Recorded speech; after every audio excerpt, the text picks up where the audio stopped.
इस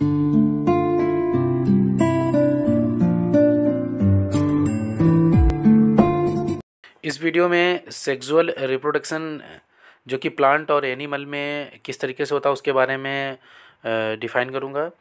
और sexual reproduction से क्या चेंजेस होते हैं, क्या स्टेप हैं, कैसे सेक्सुअल रिप्रोडक्शन फ्लावर में होता है और कैसे एनिमल यानी ह्यूमन बीइंग में होता है, उसके बारे में डिटेल डिस्कशन होगा। तो चलिए स्टार्ट करते हैं। तो जैसा कि आपको दिख रहा होगा, it is the reproduction in which both sexes means male and female are needed to produce new generation. तो बेटा यहाँ सिंपल सा है। अभी तक आप लोगों ने एसेक्सुअल और वेजिटेटिव रिप्रोडक्शन को देखा, उसमें सिंगल प्लांट बॉडी यानी सिंगल पेरेंट बॉडी, एक ही बॉडी से उनकी डॉटर सेल बन रही थी, ओके, डॉटर सेल। लेकिन सेक्सुअल रिप्रोडक्शन के केस में ऐसा नहीं होगा। यहाँ पर दो डिफरेंट मतलब एक मेल और दूसरा फीमेल की रिक्वायरमेंट होगी, इन दोनों से ही डॉटर का फॉर्मेशन होगा। तो जब सेक्सुअल रिप्रोडक्शन की हम लोग बात करते हैं तो उस केस में ये आपके माइंड में होना चाहिए कि दो डिफरेंट गैमेट मींस एक मेल गैमेट जिसे हम लोग स्पर्म कहते हैं और एक फीमेल गैमेट जिसे ओवा कहते हैं, उसकी रिक्वायरमेंट होती है। तो अब कुछ इसके बारे में देखते हैं कि सेक्सुअल रिप्रोडक्शन में why sexual mode of reproduction क्यों ज़रूरी है और क्या कॉन्सिक्वेंसेस होते हैं इसमें। सिंपल देखिए, फर्स्ट पॉइंट है the error during DNA कॉपिंग creates variation. देखिए, आप इस चीज़ को अपने माइंड में बिल्कुल सेट कर लीजिए बेटा कि वेरिएशन का मतलब ये है कि जो डीएनए है अगर उसमें कोई चेंजेस हो रहा है, जैसे ये डीएनए आप देख रहे हैं, इस डीएनए में ये जो बेस लगे होते हैं, बेस का मतलब होता है एडेनिन, ग्वानिन, थाइमिन, साइटोसिन, और एक जीन्स होते हैं, जीन्स से ही सारे कैरेक्टर रिप्रेजेंट होते हैं। आप हायर क्लासेस में पढ़ेंगे तो जीन्स क्या है, छोटे से डीएनए के पार्ट को ही हम लोग जीन्स कहते हैं। जैसे हम लोगों की बॉडी का कलर, हाइट, जो भी चीज़ें हैं ये जीन्स के द्वारा ही होती हैं, ठीक है। तो अगर इस जीन्स में सपोज दैट इतने डीएनए के पार्ट में अगर कोई चेंजेस हो गया तो इससे जो भी ऑफ स्प्रिंग मतलब जो डॉटर बनेंगे उसमें भी तो वो करेक्टर चेंज हो जाएगा, ये कहने का मतलब है। तो उसमें वेरिएशन आ जाएगा। तो अगर डीएनए जब डुप्लीकेट हो रहा, मतलब ये डीएनए देखिए, ये डीएनए एक दूसरा डीएनए और उसी के अपोजिट देखिए स्ट्रैंड ये बन रहे हैं, तो इसी को डीएनए का डुप्लीकेशन या रेप्लिकेशन बोलते हैं। इस समय ही डीएनए में थोड़े बहुत अगर चेंजेस हो गए तो क्या हो जाता है, वेरिएशन आ जाता है। वेरिएशन मतलब जो डीएनए में चेंज होगा तो आगे जो जनरेशन होगी उसमें भी तो चेंजेस हो जाएंगे, ये इस पॉइंट का कहने का मतलब है। अगला point next, variation do not protect all individual in A population but help for survival of the species. ये भी ठीक है कि वेरिएशन ऐसा नहीं कि बहुत ज़्यादा चेंजेस आ जाएं और वो सभी स्पीसीज़ को प्रोटेक्ट कर सकें, लेकिन हाँ वो जो आगे एटमॉस्फेयर या इन्वायरमेंटल कंडीशन चेंज हो रही हैं उसके अकॉर्डिंग अगर वेरिएशन हो रहा है तो उस इन्वायरमेंटल कंडीशन में वो स्पीसीज सर्वाइव कर सकती है।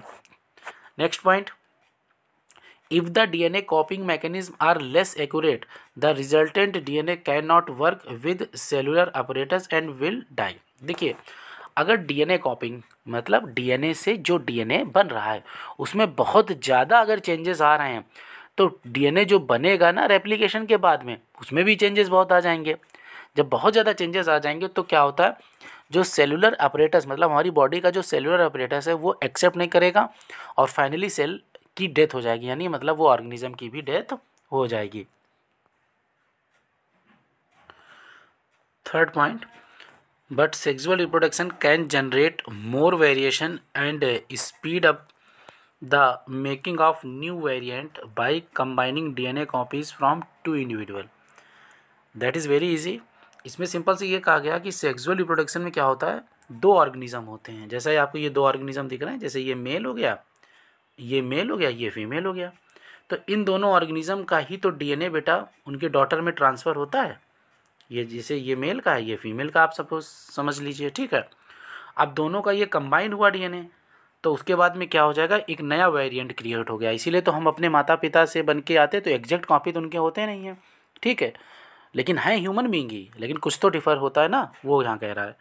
Next point, all these variation are accumulated and inherited from generation to generation and it produce individual with different pattern of variation in a population। अब आप ये समझिए जैसे हरदोई में टोटल पॉपुलेशन है, तो जैसे जो कंटिन्यू जनरेशन टू जनरेशन हो रही हैं तो जैसे हमारे बाबा के फादर, फिर फादर से हम लोग हैं तो सब ह्यूमन बीइंग ही, लेकिन कुछ ना कुछ चेंजेस आ रहे हैं। तो वही यहाँ पर सिंपल सा कह रहा है कि कंटिन्यू कैरेक्टर ट्रांसफ़र होते रहते हैं एक जनरेशन से दूसरी जनरेशन में, और कुछ ना कुछ चेंजेस होते रहते हैं। And last point, but new generation will not have twice the amount of DNA, it is due to an process of specialised cell division called meiosis, it occur in sex organ. देखिए, इसको ऐसा समझिए, यहाँ पर जैसे ये हमारी body है, हमारी बॉडी में दो टाइप की सेल्स होती हैं। एक तो हो गई सिंपल सी सेक्स सेल, ये हो गई आपकी सेक्स सेल जो हम लोगों के गोनेट्स में बनती हैं। दूसरी हमारी क्या हो गई, सोमेटिक सेल, ठीक है, जो हमारी बॉडी को बनाती हैं। तो हमारी बॉडी में जो भी सेल्स होती है उनमें क्रोमोसोम होते हैं 46, लेकिन तो सेक्स सेल में जो क्रोमोसोम होते हैं वो आपके यहाँ पर हो जाते हैं 23, ठीक है। तो इन दिस वे मेल में भी 23 क्रोमोसोम है और फीमेल में भी 23 क्रोमोसोम है, ठीक है। तो ये दोनों क्रोमोसोम जब न्यू ऑर्गेनिज्म में ट्रांसफ़र होते हैं तो फिर 46 हो गए। तो in this way generation to generation जो क्रोमोसोम का नंबर है बेटा वो सेम रहता है, ठीक है, 46 ही रहता है। जैसे हमारे फादर मदर में क्रोमोसोम 46 हैं, लेकिन उनकी सेक्स सेल में कितने आ गए मियोसिस से, 23। जब 23 कंबाइन हुए तो बन गए 46, उससे फिर हमारी बॉडी बनी। जब हम लोग मेच्योर हो गए, ठीक है, जब हम लोगों की सेक्स सेल का फॉर्मेशन हुआ तो वहाँ पर मियोसिस होती है उन सेक्स सेल में, तो जो गैमेट्स बनते हैं स्पर्म और वोवा, वहाँ पर कितने आ जाते हैं क्रोमोसोम, 23 एंड 23, फिर आपस में वो कंबाइन होकर बनाते हैं। तो इन दिस वे जो क्रोमोसोम नंबर है वो जनरेशन टू जनरेशन सेम रहता है, वो यहाँ पर कह रहा था। नेक्स्ट स्लाइड में जो है next question, why sexual mode of reproduction.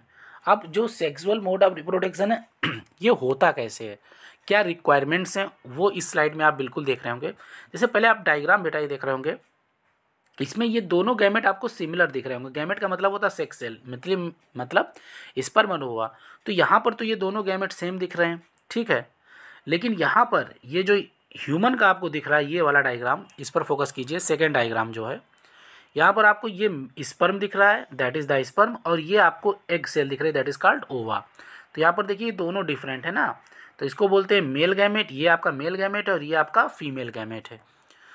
तो अब देखते हैं पॉइंट्स क्या हैं। ड्यूरिंग मियोसिस, देखिए मियोसिस को आप समझ लीजिए अगर नहीं मालूम है। मियोसिस में क्या होता है, जो हमारी पेरेंट सेल होती है, जैसे ये मान लीजिए एक पेरेंट सेल है, तो मियोसिस के बाद में ये 4 सेल में डिवाइड हो जाती है, 4 सेल बनेंगी, 1 2 3 4, ठीक है, मियोसिस के बाद। और मियोसिस में जो पेरेंट सेल में अगर सपोज दैट यहाँ 4 क्रोमोसोम है, तो यहाँ पर जितनी भी सेल्स बनेंगी डॉटर सेल, इनमें सब में क्रोमोसोम जस्ट हाफ हो जाएंगे, मतलब 2n 2n 2n 2n सब में क्रोमोसोम हो जाएंगे, 2 2 2 2 2 2, सॉरी n ना कहिए, 2 2 क्रोमोसोम सब में हो जाएंगे, ओके, 2 2 2। तो इसीलिए मियोसिस को रिडक्शन डिवीजन भी बोलते हैं। तो फर्स्ट पॉइंट यहाँ पर यह है कि ड्यूरिंग मियोसिस गैमेट मतलब वही germ cell are formed in which number of chromosome and amount of DNA are half and as compare to the non reproductive cell. जो क्रोमोसोम मतलब जो मैंने ऊपर अभी आपको डिफाइन किया, जो पेरेंट सेल हैं उनमें जितने भी क्रोमोसोम होंगे, डॉटर सेल में उन क्रोमोसोम जस्ट हाफ हो जाएंगे। Next point, gamete from 2 individual combine to form zygote.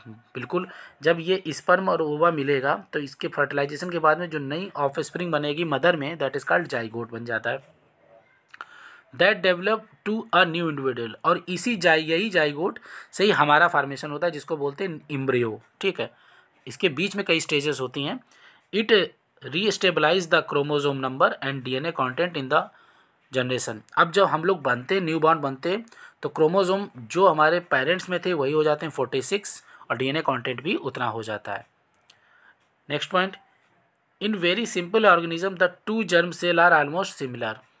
ठीक है, जो सिंपल ऑर्गेनिज्म होते हैं, जैसे ये एग्जाम्पल आप देख रहे थे, यहाँ पर दोनों जर्म सेल आपको दिख रही हैं सेम, लेकिन ये दोनों अलग अलग हैं, मेल फीमेल। मॉर्फोलॉजिकली ये सिमिलर है, इनको आइसोगैमेट बोलते हैं, बट इनमें जो आप गैमेट वाइज देखेंगे तो स्ट्रेन अलग अलग हैं।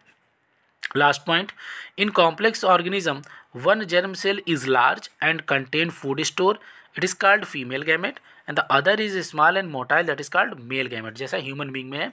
आप यहाँ देख रहे हैं जो मेल गैमेट है वो स्मॉल है और मोटाइल, मोटाइल का मतलब होता है वो गति कर सकता है, लोकोमोट कर सकता है, और जो लार्ज गैमेट है that is called female gamete, ये नॉन मोटाइल होता है।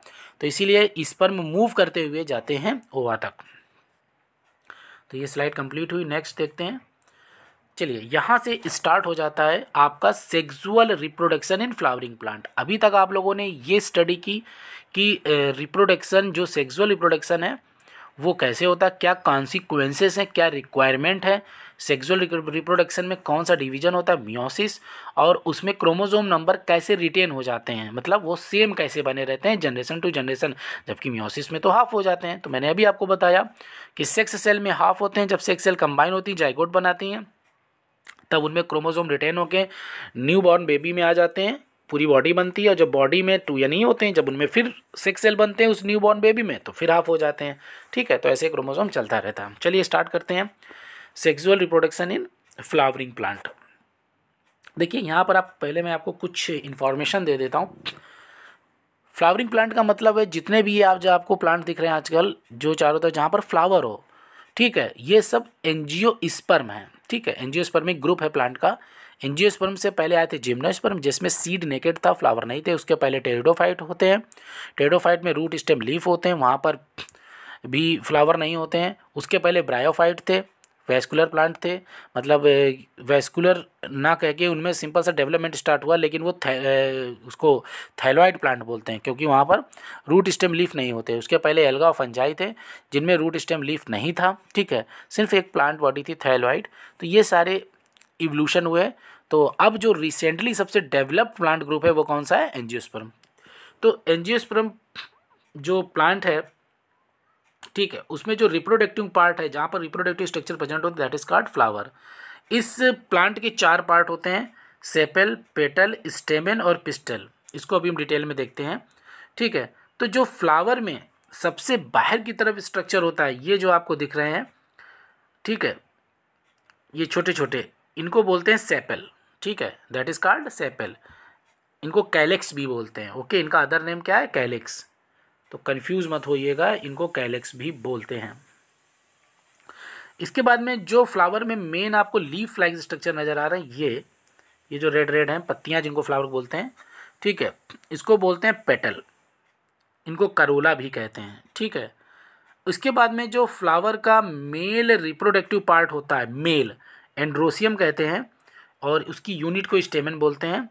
ये आपको दिख रहा है इसमें, ये जो आपको दिख रहे हैं ऊपर, ये एंड्रोसियम है। ठीक है, ये वाले। ओके, और लास्ट में जो फ्लावर का फीमेल पार्ट होता है दैट इज कॉल्ड पिस्टिल। ये आपको पिस्टिल दिख रहा है। इस पिस्टल को गाइनोसियम भी बोलते हैं। इसके 3 पार्ट होते हैं, स्टिग्मा, यानी ये वाला जो आपको दिख रहा है स्टिग्मा, फिर ये जो लंबा है ये स्टाइल हो गया, और उसके बाद में ये नीचे जो होता है ये सेंट्रल पार्ट जिसमें ओव्यूल इसको बोलते हैं, ओवरी। तो ये 3 मेनली 4 पार्ट होते हैं। So flower is differentiate into 4 part, calyx, corolla, androecium, gynoecium, या sepal, petal, stamen and pistil, and that flower are called complete flower. If 4 roles are present, that flower are called complete flower. Next slide. In this slide you easily find out the structure of male and female reproductive. ठीक है, इस slide में आपको बिल्कुल clear दिख रहा होगा mail और फीमेल रिप्रोडक्टिव स्ट्रक्चर। तो यहाँ पर एक एक पार्ट के मैं डिफाइन कर रहा हूँ। देखिए मैं इसमें बता दे रहा हूँ, अगर उसमें थोड़ा सा ब्लर दिख रहा हो तो ये आपको आउटर मोस्ट सेपल दिख रहा है, ये जो येलो कलर की हैं ये आपकी पेटल्स हैं। ठीक है, और जो मेल पार्ट आपका है ये स्टेमेन है। स्टेमेन का लार्ज व्यू बेटा यहाँ पर बना है, तो इसको देख लेते हैं पहले, फिर मैं आपको जो फीमेल पार्ट है इसके बारे में बाद में बताऊँगा। ठीक है, यहाँ पर कर दिया गया। तो पहले कंसंट्रेट करते हैं स्टेमेन पर। इसको अगर थोड़ा सा मैं जूम कर दूं तो आपको आई थिंक ज़्यादा क्लियर हो जाएगा। हाँ, ये देखिए यहाँ पर ये जो पूरा पार्ट आपको दिख रहा है ये एक स्टेमेन है। ठीक है, इसको स्टेमेन के ग्रुप को ही एंड्रोसियम बोलते हैं। इस स्टेमेन में ये जो ऊपर वाला पार्ट है top most that is called anther, और जो आपको ये टेल लाइक स्ट्रक्चर दिख रहा है दिस कॉल्ड फिलामेंट। ओके, अब इस एंथर के अंदर, मतलब अगर आप उसको डिसेक्ट करोगे तो अंदर ट्यूब लाइक स्ट्रक्चर होता है जिसके अंदर क्या होते हैं, पॉलन ग्रेन होते हैं। ये आपको जो दिख रहे हैं ना येलो येलो कलर के, that is called pollen grain, यही मेल गैमेट होते हैं। इसको आप समझ लाइएगा, that is called male gamete. और ये जिसके अंदर पैक रहते हैं उसको बोलते हैं microsporangia, that is called microsporangia. तो ये पूरा डिस्क्रिप्शन हुआ मेल का। अब फीमेल की बात करते हैं, that is called pistol. Pistol के ग्रुप को, कई अगर पिस्टल हैं तो उसे गायनोशियम बोल देते हैं ग्रुप। तो एक पिस्टल में कौन कौन से पार्ट होते हैं, तो ये जो फीमेल का एक पिस्टल, इसमें 3 पार्ट है। टॉप मोस्ट पर है स्टिग्मा, फिर ये जो दिख रहा है दैट इज कॉल्ड स्टाइन, और उसके बाद में जो ये नीचे बॉटम मोस्ट पार्ट दिख रहा है इसको बोलते हैं ओवरी या मेगा स्पोरेंजियम, ओवरी या मेगा स्पोरेंजियम, ठीक है, ये हो गया। और ओवरी के अंदर ये जो आपको ग्रीन ग्रीन कलर के दिख रहे हैं, ये इनको बोलते हैं ओव्यूल, ठीक है, इनको बोल देते हैं ओव्यूल।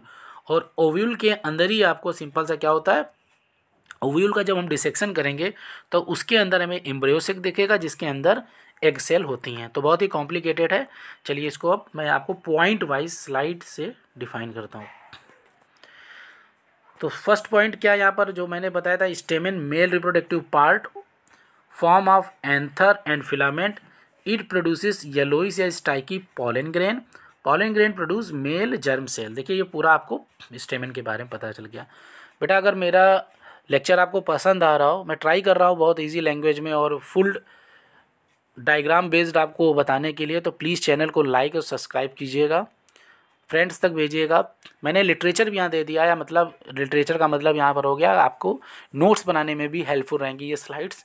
इफेक्टिव पॉइंट दिए, कोई भी बेकार के पॉइंट यहाँ पर आपको नहीं मिलेंगे विद डायग्राम। तो आई होप कि आपको ये हेल्पफुल रहेंगे आपके नोट्स मेकिंग में। कई पार्ट में है तो मैं कोशिश ये करता हूँ वीडियो बहुत लंबा ना रहे, जिससे आप लोगों को कहीं बोरियत का भी एहसास ना हो। मैक्सिमम 16 या 20 मिनट का वीडियो होगा, तो उसको आप लोग देखते रहिए, ठीक है। इसके बाद में बेटा जो अगला है female part, that is called pistol. इसको फीमेल रिप्रोडक्टिव पार्ट भी बोलते हैं, और इसके 3 पार्ट होते हैं। ओवरी जो बिल्कुल यहाँ पर ये लास्ट में दिख रही है, मैं बार बार बता रहा हूँ। ओवरी क्या है, स्वेलम बॉटम पार्ट है, ठीक है। इट कंटेन ओव्यूल, और ओव्यूल के अंदर क्या होते हैं, एग सेल होती है, मैंने आपको बताया, जिसे फीमेल गैमेट कहते हैं। देखिए कंफ्यूज मत होइएगा, ये आपके ऑब्जेक्टिव में या बोर्ड में पूछा जा सकता है कि what is the female gamete, और मोस्टली लोग ओवरी लगाते हैं, नहीं गलत है, एग सेल होता है। इसके बाद में अगला पार्ट है दैट इज कॉल्ड स्टाइल, ये आपको दिख रही है that is called style. Middle elongated part that is called style. और देन जो लास्ट पार्ट है that is called stigma. Last part मतलब जो टॉप मोस्ट पार्ट है, ये यहाँ से स्टार्टिंग तो स्टिग्मा से ही होती है। This is the terminal part which में बी स्टाइकी। ये स्टाइकी इसलिए होता है कि पॉलन ग्रेन ये यहाँ पर से आते हैं तब यहाँ पर आ जाते हैं पॉलन ग्रेन, और तभी बेटा फर्टिलाइजेशन होता है, यहाँ से पॉलन ग्रेन से जर्म ट्यूब निकल के नीचे जाती है। आगे मैं वो आपको बताऊंगा। देन आफ्टर आपको यहाँ पर 2 टर्म दिख रहे होंगे, unisexual and bisexual, also very important, ठीक है। तो देखिए यूनिसेक्सुअल का मतलब क्या होता है, कंटेन आइदर स्टेमेंस या पिस्टल, मतलब अगर एक ही रिप्रोडक्टिव स्ट्रक्चर हो, मतलब या तो मेल फ्लावर हो या फीमेल फ्लावर हो, तो ऐसी कंडीशन बोलते हैं यूनिसेक्सुअल। इसमें पपाया हो गया और वाटरमेलन हो गया। और दूसरी कंडीशन है that is called bisexual flower. इसका मतलब हो गया दोनों सेक्स प्रेजेंट हो, मतलब मेल भी हो फीमेल भी। तो इसमें हिबिस्कस प्लांट हो गया और मस्टर्ड। ये जो आपको फ्लावर दिख रहा है ये बाइसेक्सुअल है, क्योंकि इसमें मेल और फीमेल दोनों पार्ट प्रेजेंट हैं। तो आई थिंक ये कॉन्सेप्ट आपको क्लियर हो गया होगा। देन आफ्टर इसके बाद how pollination occur means transfer of pollen grain from anther to the stigma, that is called pollination, ठीक है। तो डिफिनीशन भी दी गई है, पहले डिफिनीशन देखते हैं फिर मैं डायग्राम से आपको बताता हूँ। Transfer of pollen from stamen to stigma, that is called pollination. और यहाँ पर पॉलिनेशन 2 टाइप का, एक होता है सेल्फ पॉलिनेशन, मतलब transfer of pollen in same flower, एक ही फ्लावर में ट्रांसफर हो जाए पॉलन का स्टिग्मा पर। और दूसरा है क्रॉस पॉलिनेशन, मतलब 2 अलग अलग फ्लावर हों और उस पर एक से पॉलन का ट्रांसफ़र दूसरे पर हो जाए, ठीक है। पॉलिनेशन कैसे होता है इसको समझना बहुत ज़रूरी है। पॉलिनेशन के लिए प्लांट, देखिए प्लांट मूव तो कर नहीं सकते हैं, एक मेल फ्लावर एक फीमेल फ्लावर है, तो उसके लिए कोई ना कोई मीडियम चाहिए जिससे वो पॉलन को फीमेल पार्ट के स्टिग्मा तक पहुंचा सके। तो वो मीडियम कौन कौन से हो सकते हैं, तो लास्ट ये देखिए आपको दिख रहा होगा यहाँ पर, ये सिंपल सा विंड, वाटर और एनिमल हो सकते हैं। अब जैसे इस स्लाइड में देखिए, ये यहाँ पर आपको एक बाइसेक्सुअल फ्लावर दिख रहा है बेटा, ये एंथर है और ये आपका क्या है, मतलब मेल पार्ट, ये आपका मेल पार्ट है, ये आपका फीमेल पार्ट है, मतलब एक ही फ्लावर में मेल और फीमेल दोनों दिए गए हैं। अब इसमें देखिए अगर हवा चली तो चांसेस क्या होते हैं कि ये एंथर से पॉलन ग्रेन इस पर जा सकते हैं हवा से या इस इंसेक्ट से। जैसे ये हनी बी है, हनी बी यहाँ पर बैठी है एंथर पर, इसके पैर में ये पॉलन ग्रेन यहाँ पर अटैच्ड हो गए और ये जब इस पर जाएगी स्टिग्मा पर तो पॉलन ग्रेन यहाँ इससे आ जाएंगे, इस पर आ गए फीमेल पार्ट पर और फिर फर्टिलाइजेशन हो जाएगा। एक तो ये हो गया। तो इस टाइप का अगर पॉलिनेशन हो रहा है तो इसको बोलते हैं self pollination with in the flower, है ना, एक ही फ्लावर में, देखिए लिखा भी है सेल्फ पॉलिनेशन। बट अगर फ्लावर अलग अलग हैं, जैसा कि आपको ये दिख रहा है 2 फ्लावर हैं और ये दोनों फ्लावर में देखिए मेल फ्लावर और फीमेल हैं दोनों, ठीक है, लेकिन इनमें भी मेल, कभी कभी ऐसा होता है ना कि फ्लावर में कुछ मॉडिफिकेशन हो जाता है जब फीमेल पार्ट वर्क नहीं करता है, दूसरे का वर्क करेगा, मतलब एक का मेल वर्क करेगा दूसरे का फीमेल। ये आप 11th में डिटेल में डिस्कस करेंगे, वहाँ कई कंडीशन है, जीनोगेमी, जिटेनोगेमी, ठीक है, हर्कोगेमी है, बहुत सी ऐसे होते हैं। तो अब इस केस में आप ये समझो क्रॉस पॉलिनेशन क्या हुआ कि एक फ्लावर का मेल का जो पॉलन ग्रेन है वो दूसरे फ्लावर के स्टिग्मा तक पहुंचेगा। अब वो एयर से भी पहुंच सकता है, वो इस इंसेक्ट से भी पहुंच सकता है या वाटर से भी, ठीक है, तीनों मीडियम से पहुंच सकते हैं। जैसे जो प्लांट वाटर में रहते हैं उनमें वाटर के द्वारा पॉलिनेशन होता है, वाटर में पॉलन ग्रेन टहलते टहलते पानी के द्वारा दूसरे फीमेल पार्ट तक पहुंच जाते हैं, ठीक है। वैसे नेचुरली सबसे ज़्यादा पॉलिनेशन हनी बी के द्वारा होता है, इंसेक्ट के द्वारा होता है, क्योंकि वो मेल पार्ट पर बैठती हैं तो जो पॉलन ग्रेन है तो स्टैकी होते हैं, उनके पैरों में चिपक जाते हैं और वो फिर उसी के द्वारा जब वो फीमेल पार्ट पर पहुँचती हैं तो उसके स्टिग्मा पर वो पॉलन ग्रेन को छोड़ देते हैं, ठीक है। तो इन दिस वे ये पॉलिनेशन हो जाता है, यही पॉलिनेशन का ही दिया गया है। तो आज के वीडियो में मैं इतना ही रखता हूँ, ठीक है, टाइम भी हो गया है। इसके बाद जो मेरा नेक्स्ट वीडियो आएगा तो मैं यहाँ से स्टार्ट करूँगा पॉलिनेशन से। तो आप लोग प्लीज़ मेरे वीडियो को लाइक कीजिए, सब्सक्राइब कीजिए, अगर कोई सजेशन हो तो प्लीज़ ज़रूर दीजिएगा, ठीक, थैंक यू।